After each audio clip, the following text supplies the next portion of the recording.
the land of salt and good olives, sardines, anchovies, architecture. Need I continue? The home of Picasso and Antonio Banderas, the city of salt. And it was never supposed to be a part of my story.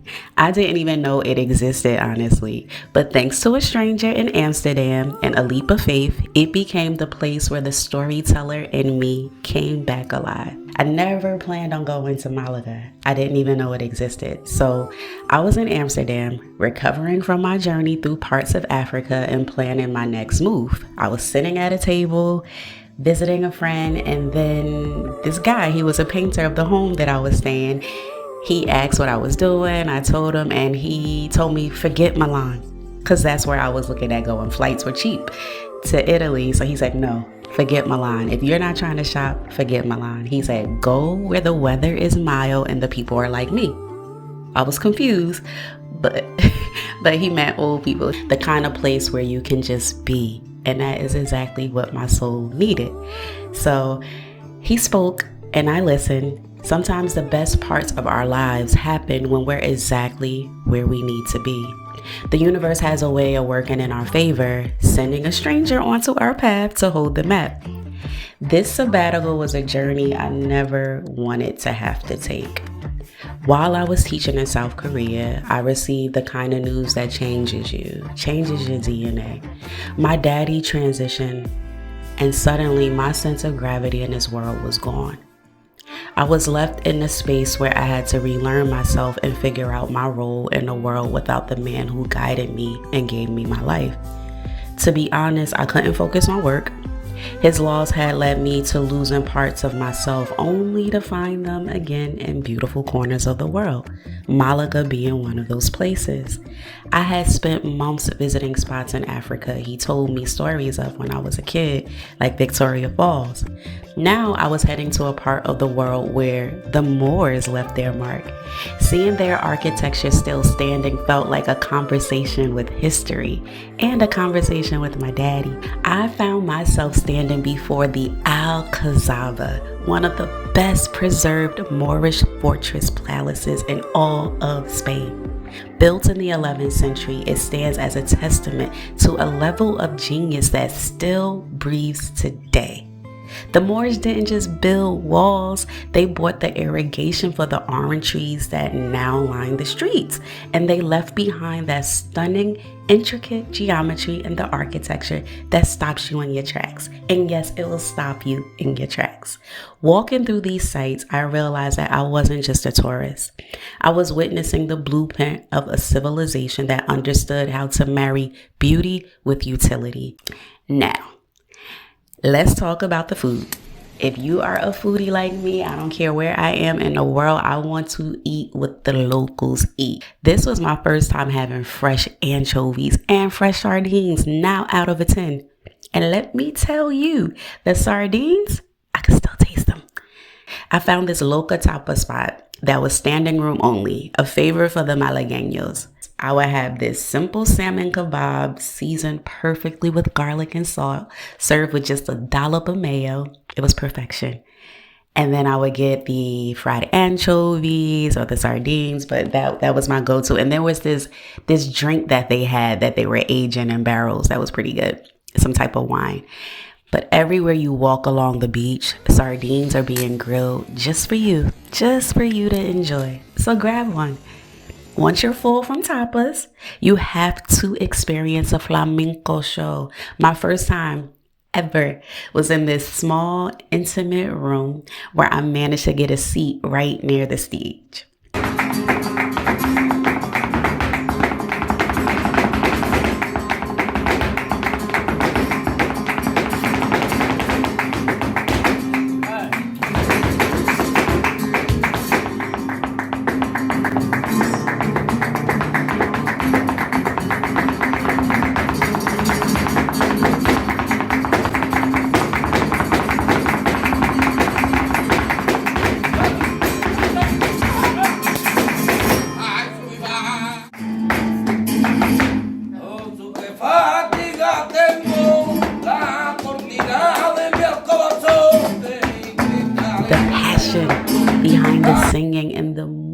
meant. There was something about the way they told a story. Even with the language barrier, I understood every word of it through the emotion.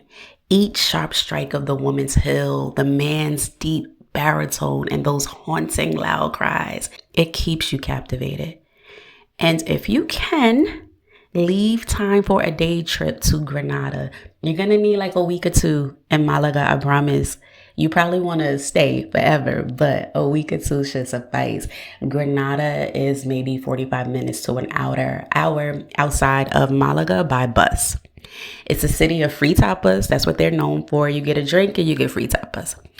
More breathtaking architecture, local crafts. I did some shopping, a lot of fun shopping, and fresh pomegranate juice that will honestly change your life. There was something about the energy of Malaga that was deeply inspiring to me. Like, there's a few places that I leave when I travel to in the world that I'm like, I could live here. And it's typically coastal places, right? The air matters, the quality of life, the people, food, natural things to eat. And Malaga wasn't short of any of these things. Right before I went to the beach, I went and I got me some fresh olives, avocados, and went straight to the beach. This particular day happened to be my father's birthday. So I wanted to spend it by the water and, and talk and connect to him. And that's what I did. I sat by the ocean with my produce, and the writer in me just came out. That writer had been quiet for far too long, and she was speaking. So I wrote for like an hour straight, just purging every single thing I seen and felt on this journey, because I have been to so many countries. I felt the essence of my father even more. It was as if he was letting me know he was right there with me, personally leading me to this city and sending a stranger to guide me home to myself. I was exactly where I needed to be when I needed to be there. My journey in Malaga ended with this solo train ride to Caminito del Rey, another site that people will tell you about that you have to go see. It was once known as the world's most dangerous walkaway. And even knowing that, I said, I'm gonna go. And if you are afraid of heights, this place is going to be a true test of your faith. Standing there, taking in the curves, the ancient rock formations, it really hit me. I was truly on my own. Walking those narrow paths suspended along the cliffs, I realized I wasn't just hiking. I was braving new heights within myself. Every step along that ledge was proof that I could navigate the curves of life and come out on the other side inspired. Malaga was the final chapter of my journey through Africa and Europe.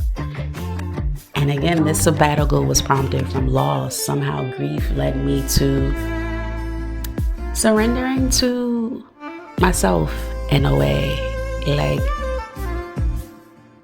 not feeling that pressure to perform and to do and to be something that I wasn't. I just knew that I love travel, I love the world, I love to explore, and I was super curious. And doing that, I kept like on this journey. The sabbatical was about 3 to 4 years. On that journey, I kept meeting people that would tell me about another location, and the way they would describe it, it would speak to me, and I would genuinely go. I would book the trip and I would go. And I'm so grateful that I met this painter who told me about Malaga, because I went, and he was a man playing his part in my story, helping me finalize an itinerary that led me exactly where I needed to be. This solo sabbatical took me from the vibrant energy of South Africa, Botswana, Zimbabwe, to the shores of Zanzibar, before sweeping through Amsterdam, London, Paris, and finally Spain.